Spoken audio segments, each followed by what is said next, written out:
tiempo de avivamiento, me decía el Señor. Yo le decía, Señor, ¿estás seguro, Señor? No me quiero meter en problemas. Me decía, pero me decía, tiempo de avivamiento, ¿no? Y es verdad, cada uno de los hijos de Dios necesitamos un tiempo de avivamiento. Sí, pero vamos a ver qué es avivamiento. Bueno, Señor, ¿qué es avivamiento? ¿No es cierto? Y consultaba, pues, ¿no es cierto?, en el diccionario y decía, pues, es un término que se refiere a un despertar espiritual, ¿sí?, que es motivado por Dios, ¿sí? Y revisaba en la Biblia, vamos a leer Habacuc 3 del 1 al 2, por favor, si me ayudan. Entonces, ¿qué era el avivamiento? Es un tiempo que se refiere a un despertar espiritual, ¿sí? A un despertar espiritual, motivado por Dios, ¿sí? Y para esto vamos a leer Habacuc 3 del 1 al 2. Siempre hemos escuchado esa palabra, ¿no es cierto? Avivamiento, avivamiento, ¿no es cierto? Nuestra iglesia está en un avivamiento, ¿no es cierto? El Señor nos ha llamado para el avivamiento, pero vamos a ver, ¿no es cierto?, qué pasaba, ¿no es cierto? Habacuc 3 del 1 al 2. Vamos a ver aquí, nos encontramos en una oración que hace, ¿no es cierto?, el profeta Habacuc. Vamos a ponernos de pie para leer. ¿Qué les parece si nos ponemos de pie para leer la palabra de Dios? Sí, y vamos a leer, ¿no es cierto? Oración del profeta Habacuc, según Sigionot. Sí, Señor, he sabido de tu fama, tus obras. Señor, me dejan pasmado. Realízalas de nuevo en nuestros días. Dalas a conocer en nuestro tiempo. En tu ira, ten presente tu misericordia. ¿Sí? Tomemos asiento, por favor. ¿Sí? Este versículo nos habla acerca de la fama, ¿no es cierto?, del Señor. Que el Señor es todopoderoso, ¿no es cierto? Y el profeta Habacuc le pedía, ¿no es cierto? ¿A quién le pedía? A Dios, ¿sí? Que haga sus obras, ¿no es cierto? Que muestre su gran poder, le pedía, ¿no es cierto? Era una oración, un clamor que hacía, ¿cuál? El profeta Habacuc, ¿no es cierto? Y esta era la manera que el profeta pedía un avivamiento, ¿no es cierto? ¿Para quién? Para su pueblo. Queridos hermanos, el avivamiento, como dice, ¿no es cierto?, la definición es, ¿no es cierto?, es un despertar espiritual. Cada uno de nosotros tenemos que anhelar en nuestros corazones un avivamiento, ¿sí? Cada cristiano, vamos a ver después cómo cada cristiano debería tener en su vida a diario un avivamiento, ¿sí? ¿Por qué? Porque es necesario. Vamos, el avivamiento está relacionado directamente ¿con qué? Con dos letras. Yo siempre relaciono dos letras, ES. ¿Qué será? A ver, aquí está el hermano Carlitos, ES, ¿no es cierto? En la célula siempre hablamos de E mayúscula y S mayúscula. ¿Qué será? Espíritu Santo, ¿sí? El avivamiento siempre está relacionado con el Espíritu Santo de Dios, queridos hermanos. ¿Sí? Vamos a leer Juan 7, 38 y 39 para explicarlo un poquito mejor, ¿sí? ¿No es cierto? En Habacuc hablábamos de que Dios hacía grandes obras, que el profeta pedía grandes obras, ¿no es cierto? El profeta pedía ver las maravillas, ¿no es cierto? Pero vamos a ver 7, 38 y 39 de Juan. Dice la palabra así: de aquel que cree en mí, como dice la Escritura, brotarán ríos de agua viva. Sí, el siguiente. Con esto se refería al Espíritu que habría de recibir más tarde de los que creyeran en Él. Hasta ese momento el Espíritu no había sido dado porque Jesús no había sido glorificado todavía. ¿Sí? Qué linda esta palabra que es, ¿no? Sí, vamos a regresarle al anterior, por favor, donde dice, de aquel que cree en mí. ¿Sí? Está hablando, ¿quién? Jesús, ¿no es cierto? Él dice, aquel que cree en mí, como dice la Escritura, brotarán ríos de agua viva. Queridos hermanos, Jesús quiere que de cada uno de nosotros broten ríos de agua viva. Ahora la pregunta es, ¿están brotando de nosotros ríos de agua viva? ¿Cómo estamos? ¿Cómo están esos ríos de nuestro interior? ¿Están secos como la represa de Paute? ¿De Mazar? ¿O cómo estamos, queridos hermanos? Dice, aquel que cree en mí, como dice la Escritura, ¿sí? De su interior brotarán ríos de agua viva. ¿Cómo estamos, no es cierto? ¿Cómo está nuestro Espíritu Santo? ¿Cómo está nuestro avivamiento, queridos hermanos? ¿Ah? Queridos hermanos, el principio para llegar a un avivamiento, ¿quién es? El Espíritu Santo de Dios, ¿sí? Entonces muchos me dirán, bueno, yo soy cristiano, ¿no es cierto? Y tengo el Espíritu Santo en mi vida, ¿no es cierto? Amén, ¿no es cierto? Pero ¿cómo está ese Espíritu Santo? ¿Ah? ¿Cómo está? ¿Cómo está? ¿Como la represa de Mazar, ¿no es cierto? ¿O está como el río Guayas? Vamos a ver.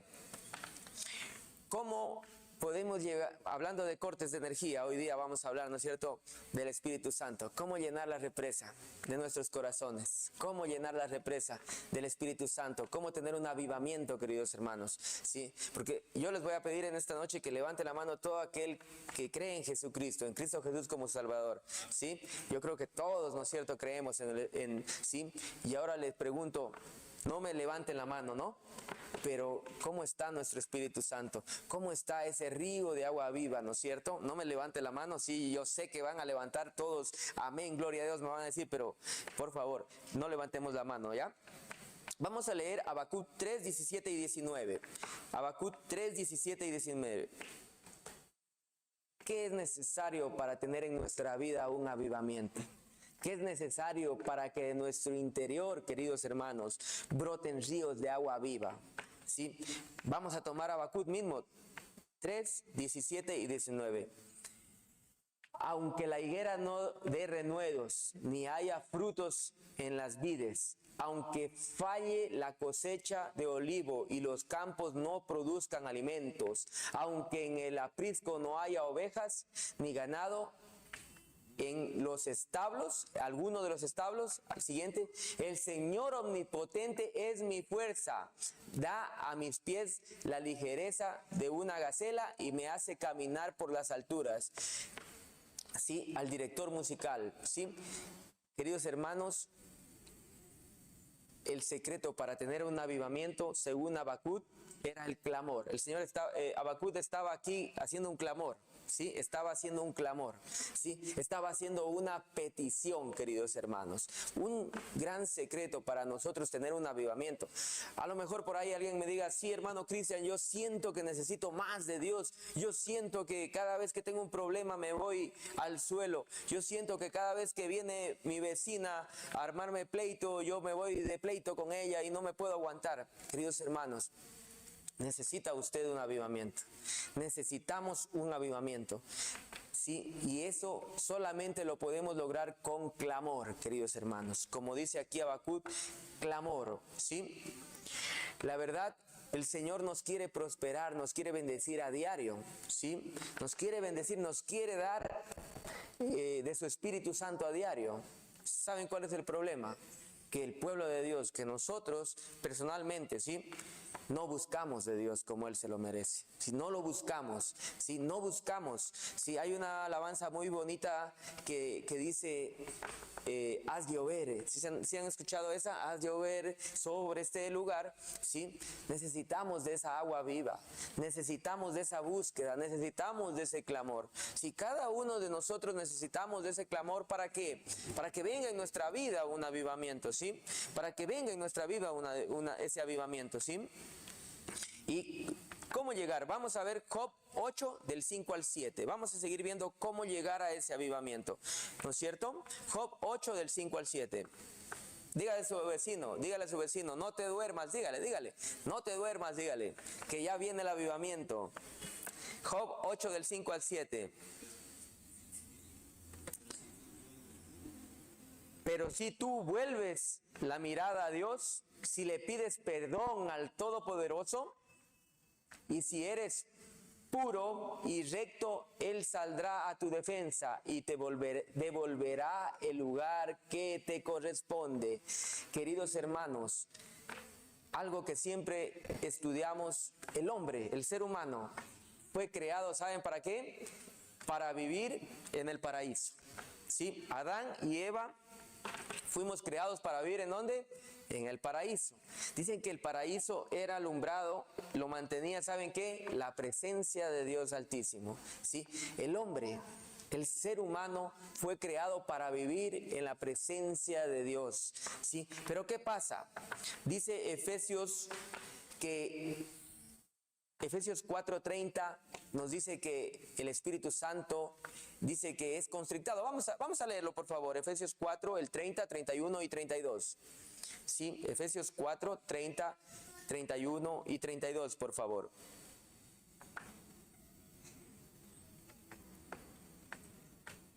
¿Ya? No agravien el Espíritu Santo de Dios con el cual fueron sellados para el día de la redención. Sigamos, por favor.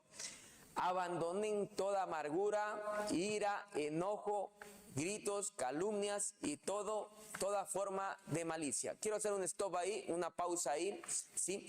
No contristes el Espíritu Santo de Dios con el cual fuimos sellados, ¿para qué? Para el día de la redención. Y vamos ahí, vamos a hacer ahora un examen de diagnóstico, ¿no es cierto? Abandonen toda amargura. Vamos a poner un visto si la tenemos, ¿no es cierto? De repente, a veces en la casa, los hijos, ¿no es cierto? La señora, el señor, ¿no es cierto? El vecino, a veces nos saca de quicio, ¿no? Amargura, ¿no es cierto? Ira, ¿sí?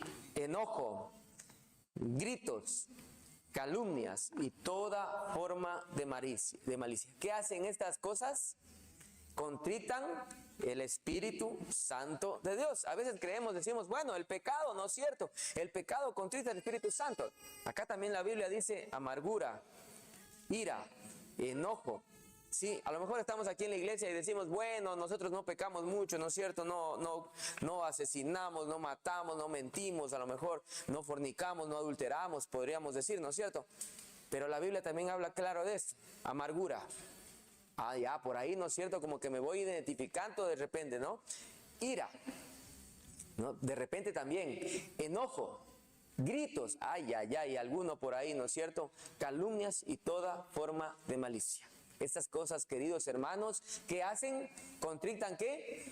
El Espíritu Santo de Dios, ¿no es cierto? Lo entristecen. Entonces, ¿qué pasa? ¿Por qué no tengo un avivamiento? ¿No es cierto? ¿Por qué mi río se va secando? ¿No es cierto? Definitivamente a veces lo ponemos como pecado, ¿no es cierto? El pecado, ¿no es cierto? Decimos, bueno, yo no peco, ¿no es cierto? Hay muchos que a veces ya solo nos faltan las alitas. Decimos, yo no peco, ¿sí? Pero la amargura, la ira, el enojo, los gritos, las calumnias también contritan el Espíritu Santo de Dios. Querido hermano, son tips tan pequeños que a veces nosotros no nos damos cuenta. Si a veces nosotros decimos, bueno, yo no estoy en pecado, sí, pero de repente sí tienes amargura, ¿no es cierto? Sí tienes ira, sí tienes enojo. Y estas cosas también contritan. Vamos por favor al siguiente.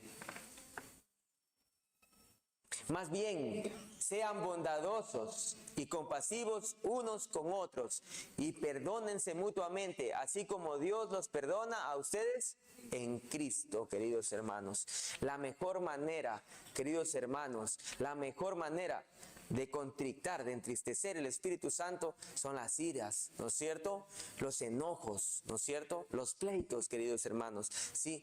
Por eso cada día, diga conmigo por favor, cada día tengo que renovarme en el Espíritu Santo. Cada día tengo que buscar, como decíamos anteriormente, el avivamiento del Espíritu Santo, mis queridos hermanos, ¿sí? Hay una parte muy importante que dice que fuimos sellados para el día de la redención. Para el día de la redención, ¿sí? Cuando Jesús venga, ¿no es cierto? Estamos en los últimos tiempos. ¿Cómo va a encontrar nuestro sello? ¿Cómo nos va a reconocer? Ejemplo, vamos a ponernos con ejemplo. Hoy día viene el rapto de la iglesia. Suponemos, somos 2 billones de personas en el mundo, ¿sí? ¿Cómo nos va a reconocer el Señor el día de la redención? Por nuestro sello, ¿no es cierto? ¿Y cómo está tu sello? ¿Cómo está tu sello? ¿Cómo está nuestro sello? Dígase usted, ¿cómo está mi sello? ¿Cómo está mi sello? Recuerden que somos 2 billones de personas, ¿sí? ¿Cómo está tu sello para que el Señor te reconozca y te puedas ir con Él en el día de la redención, querido hermano? Hoy día hemos meditado, ¿no es cierto? Mira, un gran secreto, queridos hermanos, para nosotros poder tener un avivamiento diario, seguir con el fuego del Espíritu Santo, es la obediencia. ¿Y saben quién lo dijo? Jesús. Lucas 4:1. Vamos a buscar por favor Lucas 4:1, ¿sí? Dice que Jesús descendió al Jordán. Había un señor que estaba, ¿no es cierto?, en un río. ¿Cómo se llamaba? Se llamaba Juan el Bautista. Dice que Jesús vino hacia el Jordán a dar un paso de obediencia, queridos hermanos, ¿sí? Vamos a leer Lucas 4:1, dice: Jesús, lleno del Espíritu Santo, volvió del Jordán y fue llevado por el Espíritu al desierto. Queridos hermanos, ¿sí? Jesús descendió al Jordán a hacer un paso de obediencia. La obediencia, ¿sí? Dejar el pecado, arrepentirnos y empezar a caminar es el primer paso, queridos hermanos, para buscar un avivamiento, para ser como Jesús, lo que dice aquí, llenos del Espíritu Santo. Dice que cuando Él regresó del Jordán, fue llevado por el Espíritu al desierto, en donde fue tentado. ¿Cuántos de los que están aquí han sido tentados alguna vez? ¿O están siendo tentados o son tentados? ¿Sí? Yo creo que todos somos tentados, ¿no es cierto? Todos somos tentados. Pero la clave, queridos hermanos, la clave para vencer, para huir, ¿sí? ¿Cuál fue la clave de Jesús? Ser lleno del Espíritu Santo, queridos hermanos. Ser lleno. Imagínense a ese Jesús que hubiera estado en gritos, en pleitos, en contiendas, ¿no es cierto? ¿Cómo hubiera estado cuando fue tentado para Satanás? A lo mejor caía en la tentación. La palabra clave es: Jesús fue lleno del Espíritu Santo. Estuvo lleno del Espíritu Santo, queridos hermanos. Esa es la clave, queridos hermanos. Primero, yo quería compartir con esto. Es necesario para nosotros poder ser llenos, para ser unos cristianos que tengamos ese avivamiento. Lo primero, queridos hermanos, es ser obedientes, reconciliarnos con el Señor, ¿sí? A diario, reconciliarnos con el Señor, ¿sí? Y segundo, lo que hablamos al inicio, la búsqueda, el clamor, queridos hermanos, el clamor, ¿sí? Vamos a ponernos de pie. Solo tú eres grande, solo tú eres grande, habitas la eternidad, habitas la eternidad. Solo tú eres digno, solo tú eres digno, Dios de mi devoción.